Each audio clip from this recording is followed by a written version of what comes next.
The Nebraska plains unfurled like a sunburnt tapestry beneath a relentless August sky when Rhett rumbled up to our ranch in his battered pickup truck one dusty afternoon. At 44, I'd been wrestling the barren oak ranch into submission for 6 solitary years. A vast sprawl of cattle and brittle grass I'd clung to since my husband Cal's death in a tractor accident out by the north pasture's edge. His passing had saddled me with this land, a crushing mortgage, and a steely resolve to keep it breathing through summers that scorched the earth and winters that froze it solid under my boots. Rhett, my 19-year-old son, stepped out in faded jeans and a sweat-stained ball cap. His duffel bag slung over one shoulder. His gray eyes shadowed with a heartbreak that hit me like a gust across the open fields. "Mom, my girlfriend dumped me cold, and I can't stay in Lincoln. Can I work here for a while, please?" he asked, voice rough and frayed. His broad shoulders sagged under the weight of rejection, a mirror to the ache I'd carried after Cal, and I couldn't send him back to fester in that city mess alone. "All right, you can bunk in the hayloft, but you'll ride herd and mend fences. Hard work might patch what she tore up," I said, brushing dust off my hands from the morning's endless chores. He nodded quick, dropping his bag by the barn door with a thud and said, "Thanks, I need this, something to do, keep my mind off her and all that garbage back there. I'm Jolene, by the way, in case you forgot your mom's name in all that city breakup drama you're hauling home," I said, offering a half-smile to lighten the air. He grinned faint, the boy I'd raised on these plains peeking through the gloom, and replied, "I know who you are, Mom. Don't worry, I'm not that lost yet, not all the way." The first week, Rhett trailed me across the ranch like a quiet shadow, eager, willing, hauling feed sacks and riding beside me to check the herd under a sun that baked the ground into cracked clay. He was tall and lean, his arms corded from years wrestling hay bales and fixing what broke, and he caught on fast. How to spot a lame cow by her gait, repair a sagging fence line, saddle a horse without fumbling the cinch for too long. I'd catch him staring off, jaw clenched tight, probably replaying her goodbye in his head over and over, and I'd call out, "Rhett, focus, ride left flank, we've got strays breaking west toward the creek." He'd blink, spur his mare into a trot and mutter, "Sorry, drifted off there, won't let it slow us down, I swear it won't." Nights, we'd collapse by the fire pit, stars piercing the black sky, crickets chirping loud, splitting a thermos of strong coffee after hours wrangling cattle and patching the ranch's endless wear. He'd open up, how she'd ditched him for some frat guy with a flashy car, how he'd dropped his carpentry course in Lincoln to sort himself out after the fallout, and I'd nod, sipping slow, saying, "She didn't deserve you. Plenty out there who'd see what you've got, just takes time to find them, Rhett." He'd lean back, cup warm in his calloused hands, and reply, "Maybe, but you're tougher than her. Keeping this place alive all alone, you're something else, Mom, really." A shift crept in slow. His glances when I wiped sweat from my neck after a long ride, the way he'd ride close checking fences, his knee brushing mine as we dismounted near the barn at day's end. I'd shrug it off, tell myself it was nothing, just a boy settling back into the rhythm of ranch life after the city chewed him up, but my skin prickled when his eyes lingered too long, stirring a heat I hadn't felt since Cal still walked these fields beside me years ago. Tuesday, 2 weeks deep, the air turned sharp. It was late, past dusk. The ranch hushed except for the distant lowing of cattle settling under a sky fading from orange to deep bruise.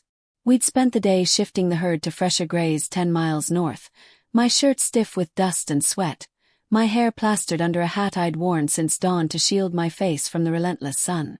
"I'm washing up. Lock the tack room, I'll be over by the barn," I told him, rolling my shoulders to ease the ache as he nodded and trudged off toward the shed with a tired wave of his hand. The water tank by the barn's my refuge. Rusted, cold, a spot to rinse off the day's grit when the house shower feels a mile away after 12 hours in the saddle and heat. I peeled off my shirt, letting it drop to the dirt beside me, and splashed frigid water over my arms and chest, the chill biting my skin as dust swirled away in muddy streaks under the barn's flickering light. Didn't hear his boots crunching gravel, didn't hear a whisper, until I turned mid-rinse and saw Rhett by the corner, reins in hand, eyes wide, frozen as he took in my bare shoulders, the water gleaming on me in the gathering dusk. "Jolene, Mom, I was just bringing Daisy back from the corral, didn't know you were here," he stammered, gaze flicking over me before jerking up fast, his face flushing red against the barn's weathered planks. I snatched my shirt, clutching it to my chest, and said, "Rhett, holler next time so I know. Go finish up, I'll be out in a minute, no fuss, alright?" He nodded quick. "Sorry, didn't mean to, I'll just..." and bolted, leading the mare off toward the stable as my heart thudded loud against the plain's quiet evening hum, a rhythm I couldn't slow. I stood there, breath shallow in the cooling air, pulling the shirt on quick, telling myself it was an accident. Young eyes catching a glimpse, nothing to dwell on or turn into something bigger than it was yet. But when I walked out, buckling my belt with unsteady hands, he wouldn't look at me. Just tethered Daisy to the post, fingers shaky, a tension settling over us like dust that refused to blow away with the wind. Wednesday morning, the mood hung heavy. He avoided my eyes over oatmeal, stirring his bowl endlessly as I fried eggs in the kitchen, the sizzle loud in the silence stretching between us like a taut wire. "Pass the salt, don't sit there like you're hiding something from me, Rhett," I said, keeping it normal, but later I caught him watching, when I bent to fix a stirrup on my saddle. His stare traced my arms, my back steady and warm, not a boy's look anymore, not by any stretch. I'd been alone too long. Years since Cal, years of fading into the ranch's ceaseless grind. And now Rhett's gaze woke something, a heat I didn't want to feel but couldn't shake loose no matter how hard I tried. "Herd's moving north today. Saddle up, your riding point, so don't lag behind," I said, tossing him a bridle, needing work to bury last night's stumble under dust and sweat and the familiar ache of labor. He caught it, nodding. "Got it. I'll keep 'em tight, learned from watching you handle this place every day." His grin tight, eyes darting to me then away as he headed to the corral with purpose. We rode close, him up front, me flanking the herd. His shoulder brushing mine as we turned to stray back, a touch that lingered too long, a quiet pull I didn't name but felt deep in my bones like a brand. That night we built a fire, logs crackling, coffee brewing in the old percolator, the plain stretching dark and endless as we sat closer than usual, the chill drawing us in toward the warmth. "She didn't get me, thought I was stuck here, not built for anything more than this dirt," he said, voice low, staring into the flames as the cup warmed his hands against the night. I leaned back, boots stretched toward the heat, and replied, "Her loss. You've got grit, hands that work, more than she'll ever see in her fancy city world, Rhett, trust me." His eyes met mine, holding steady in the firelight, and he said, "You're different, strong, real, don't need anyone to tell you what you're worth out here on this land. Took years. Cal going taught me I'm enough, alone or not, and that's a lesson you'll learn in time too," I said, voice calm but firm against the fire's sharp snap and pop. He shifted, knee pressing mine, and said, "You're more than enough, tougher, better than she ever was to me, Mom, way better than that. Careful, Rhett, words like that stir things we don't need to kick up, not now," I warned, but my pulse jumped. His closeness humming like a wind racing unchecked across the open plains. Thursday we rode out early, checked fences along the western line, him riding tight beside me, his mare matching my gelding stride, dust swirling around us as we worked under a heavy, unyielding sun. He dismounted quick, fixing a snapped post, shirt off, sweat gleaming on his back, and I looked too long, caught his grin when he saw me staring back at him across the barbed wire stretch. "What? Like the view, Mom, or just checking my work?" he teased, tossing a hammer my way with a smirk, and I laughed. "Keep dreaming. I've seen better posts hold up in a storm than you, kid." Back home we cooked, steak sizzling, potatoes roasting, fire still going strong, and he leaned on the porch rail watching me flip meat, saying, "You're good at this. Everything makes me glad I came back here to you." I smirked. Years of feeding myself, had to learn or live on jerky, and I'm too stubborn for that kind of life, Rhett. We ate by the flames, legs brushing under the shared blanket, and when he reached for a fork, his fingers grazed mine, steady, a spark I didn't dodge fast enough to pretend it wasn't there. Friday, a wind kicked up fierce, dust thick in the air, us herding strays back from the creek. His arm brushing mine as we turned the cattle, a rhythm too easy, too close now to ignore fully. "You're a natural, could run this place someday if you stick around long enough," I said, wiping my brow as he reined in beside me, eyes locked on mine too steady under his hat's brim.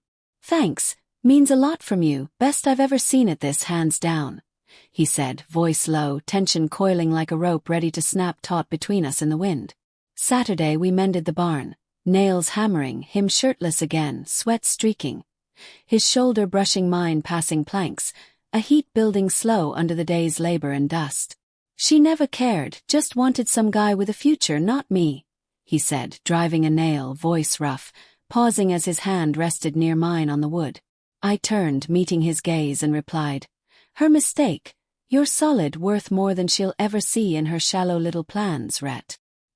He stepped closer, eyes dark in the barn's shadow, and said, "You see it, see me, and it's better with you means more than she ever did, Mom. Rhett, slow down, this is a line, and we're too near it to pretend it's not right there," I said, but my hand stayed close, pulse racing hard like a stampede I couldn't outrun. His fingers brushed my arm, slow, warm, and he murmured, "Saw you Tuesday, keeps coming back, can't let it go, not even if I wanted to try." My breath caught, skin tingling where he touched, and I said, "That's risky, we can't, you know it, so why lean into it when it's complicated? Feels right, better than right, and I'm not scared of it, are you even a little bit?" he said, voice soft, shifting closer, his breath warm on my cheek. His presence heavy like a storm cloud rolling in. I didn't move, froze, heart pounding, and his hand stayed on my arm, firm, a connection I didn't break, my fingers brushing his wrist, steadying me against the pull. Sunday, a storm hit. Thunder shaking the plains, rain pelting the roof, us racing to secure the herd. His arm around my waist as I slipped in mud near the gate. "Got you, won't let you go down in this," he said, voice steady, eyes locked on mine, rain streaking his face as we stood too close in the downpour. "Careful, don't need saving, but it's nice you're there when I falter," I said, half smiling. His hand sliding off slow, a heat lingering despite the cold rain soaking us through. Monday we fixed the windmill, him climbing, me steadying. His hand brushing mine passing tools, saying, "You're tougher than this storm, keeps me going." I nodded.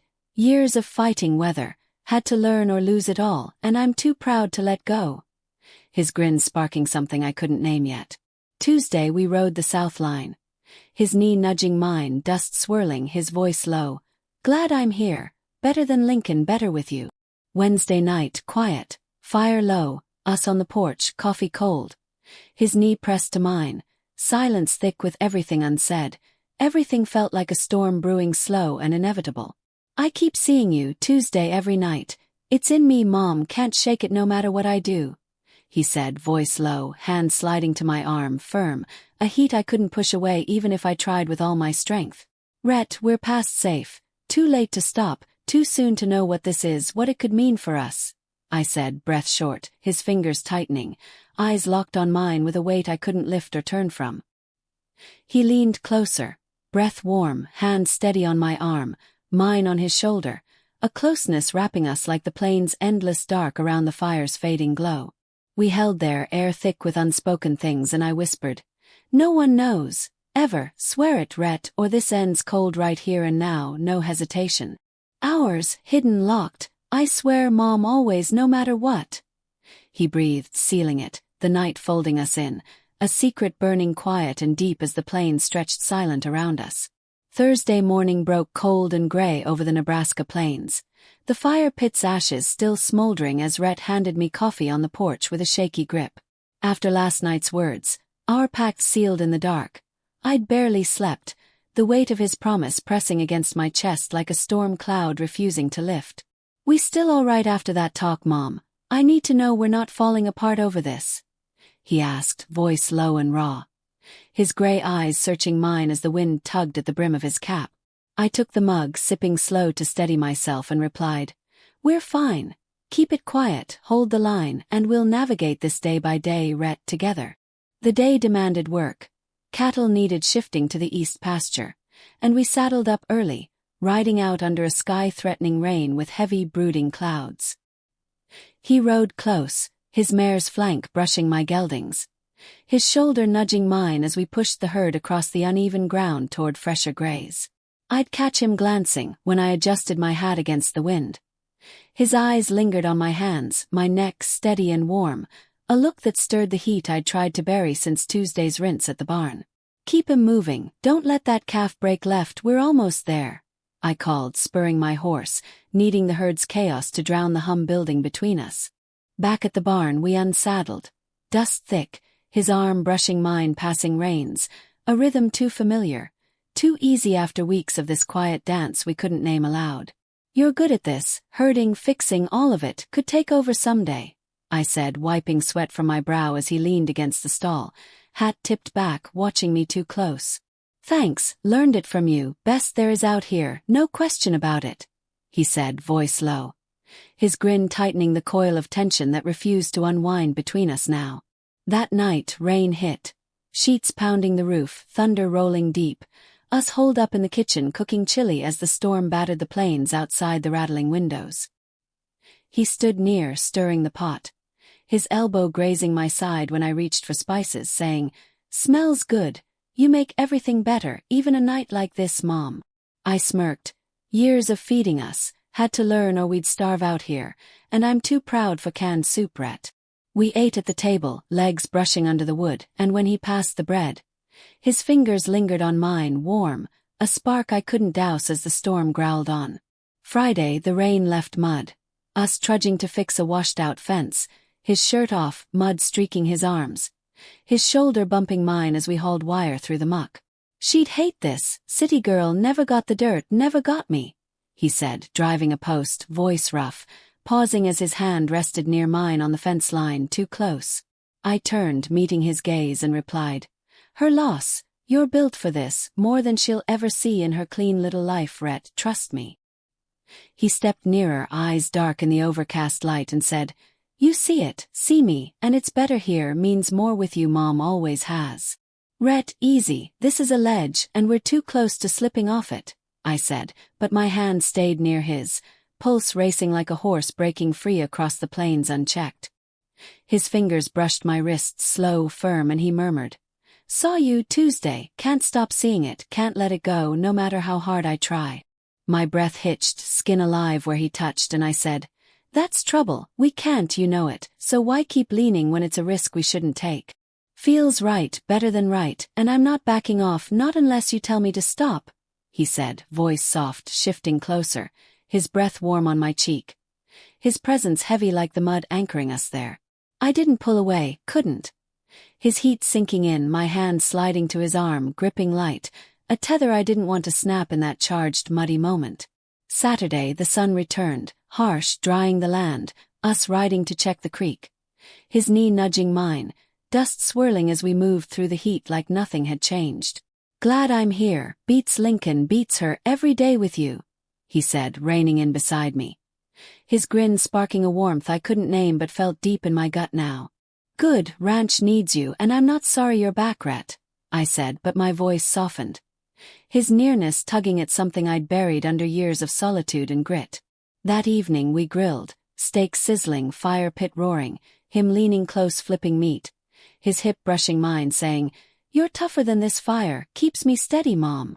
I nodded. Years of fighting, had to learn or lose it all, and I'm too stubborn to let this place go, you know that. We sat tight, legs pressed under the blanket, and when he reached for a plate, his hand grazed mine, steady, a pulse I felt like a branding iron against my skin. Sunday a buyer came, some suit from Omaha, griping about prices, and Rhett stepped in, voice calm. "Back off, she's fair, better than you deserve, so take it or leave it." I smirked later. "Nice move, didn't need it, but you've got guts standing up to him like that, kid," tossing him a soda as the sun dipped low. "Learned from you, tough as nails, don't bend for anyone out here," he said, grinning, his hand brushing my shoulder, a spark lingering too long in the fading light. Monday we rode the North Ridge, wind sharp, his mare tight to mine, his arm brushing me as we turned astray, a closeness I couldn't dodge anymore. "You're all I've got, better than her, better than anything," he said, voice low, eyes locked on mine, steady and unyielding against the plain's vast sweep. "Rhett, careful, we're balancing something thin, and it could break if we're not smart," I said, but my voice wavered, his heat seeping through me like a drought I couldn't outlast. Tuesday night, quiet, fire low, us on the porch, coffee cold, his leg pressed to mine, silence thick with everything unsaid, everything pulsing like a heartbeat across the dark plains. "I keep seeing you, Tuesday every night. It's in me, Mom, can't shake it no matter how much I fight it," he said, voice low, hand sliding to my arm, firm, a fire I couldn't extinguish even if I wanted to try with all my might. Rhett, we're past the edge. Too late to turn back, too soon to know what this is, what it could do to us, I said, breath short, his fingers tightening, eyes locked on mine with a weight I couldn't lift or escape. He leaned closer, breath warm, hand steady on my arm, mine on his shoulder, a closeness wrapping us like the plain's endless night around the fire's faint glow. We held there, air trembling, his heat sinking deep, and I whispered, "No one knows. Ever, swear it again, Rhett, or we end this cold right here, no second chances. Ours, hidden, locked, I swear, Mom, always, no matter what comes next." He breathed, hand firm, sealing it as the plane stretched silent, a secret burning deep and quiet in the dark.